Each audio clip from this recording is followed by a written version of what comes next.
Tourism Minister Lindiwe Sisulu has announced a solidarity relief fund to revive the tourism industry after those floods. The disaster has left a trail of damage, including being a huge blow to the tourism sector. We're joined by the Chairperson of the Federated Hospitality Association of South Africa in the East Coast, Tungay, and Mpumzi Zuzile, who is the Tourism Department spokesperson. Good evening to both of you, and thank you so much for your time.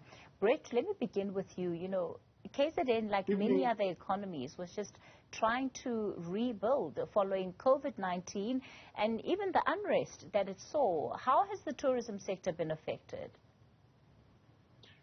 Very negatively, unfortunately. We've had a very difficult last 2 odd years now. The COVID, of course, and then being hit by the violence last year, and then again now, unfortunately, with the flooding.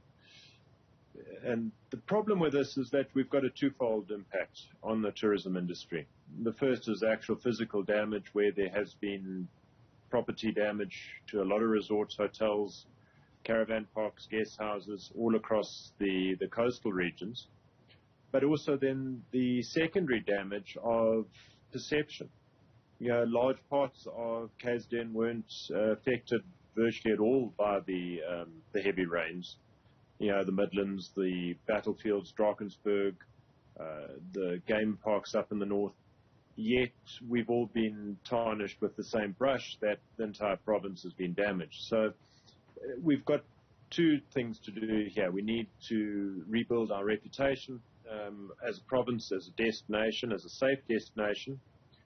And then on the second side, we need to sort out the actual physical damage to properties that has occurred on the north coast, Durban, and the south coast. So that's, yeah, twofold issue at the moment. Brett, coming out of the long Easter weekend, there were, of course, calls made by the officials, particularly the government of KZN, to say, well, you know, we're still open for business as a province, including some of the areas that were hardest hit.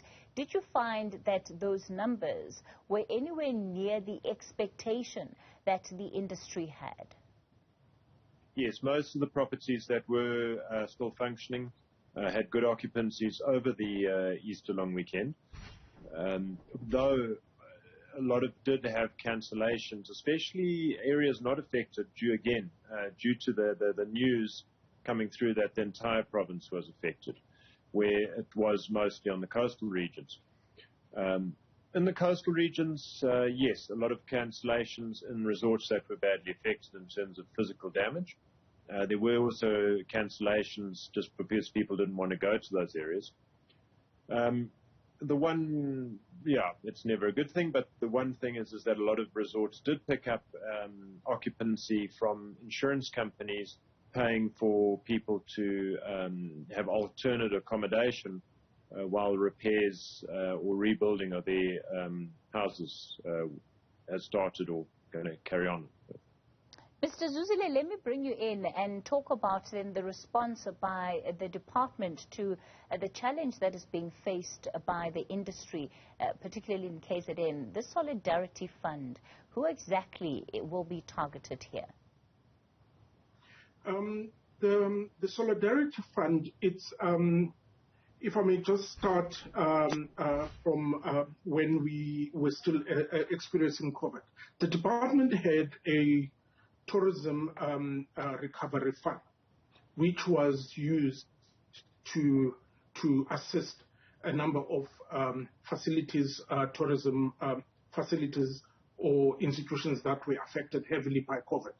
So the minister is in consultation now with the Department of National Treasury and within the department to look where we can take some of the funds and ensure that the tourism recovery fund that was used for COVID, it's the same fund that we re-inject and ensure that we use in order to assist affected facilities.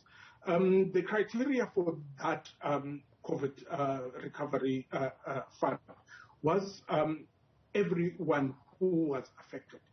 I think an estimated 200 million was disbursed for that fund.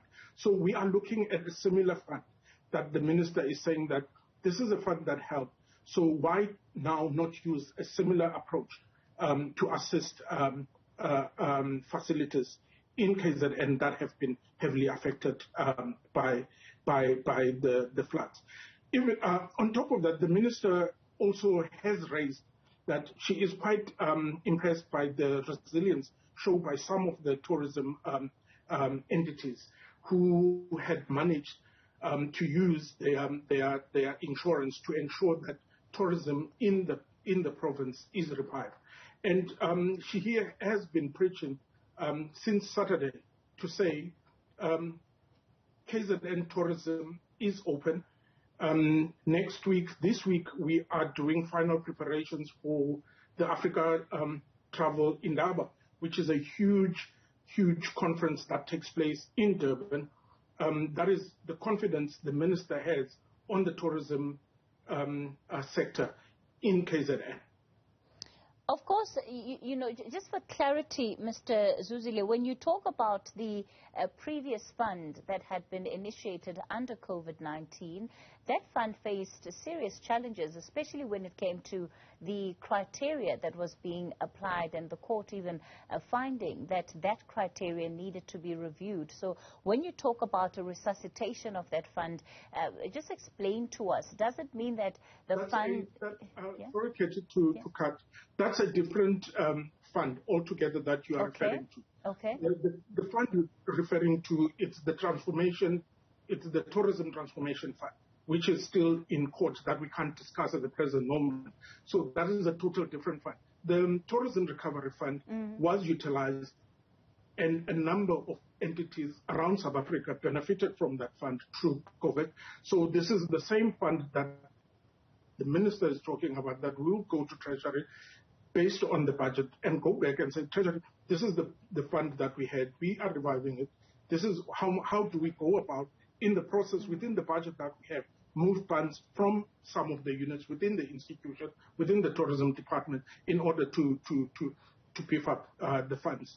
Brett, what are the key things or priorities that you would want government to focus on when assisting those in the sector?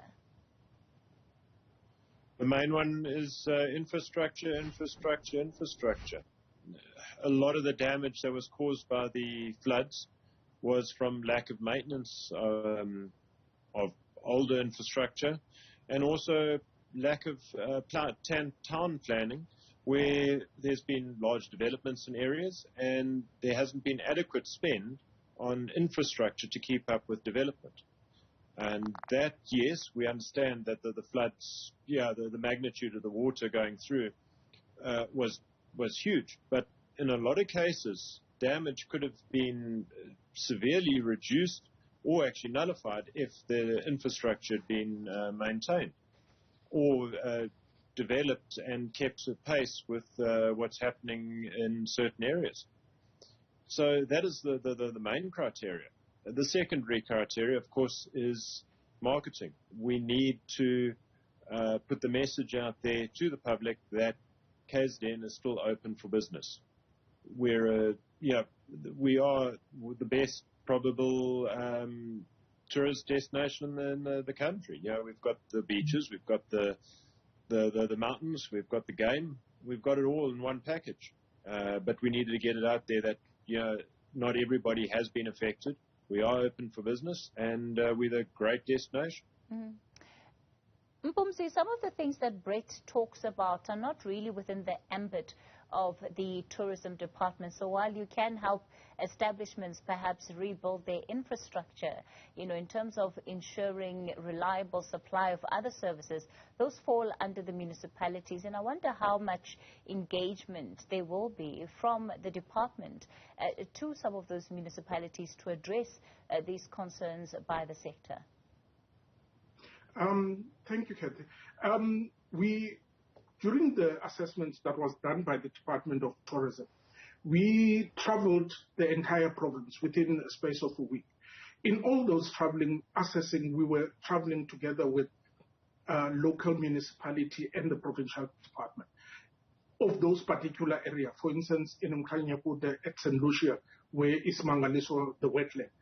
We were there with the officials from the department, local municipality. We did the assessment together.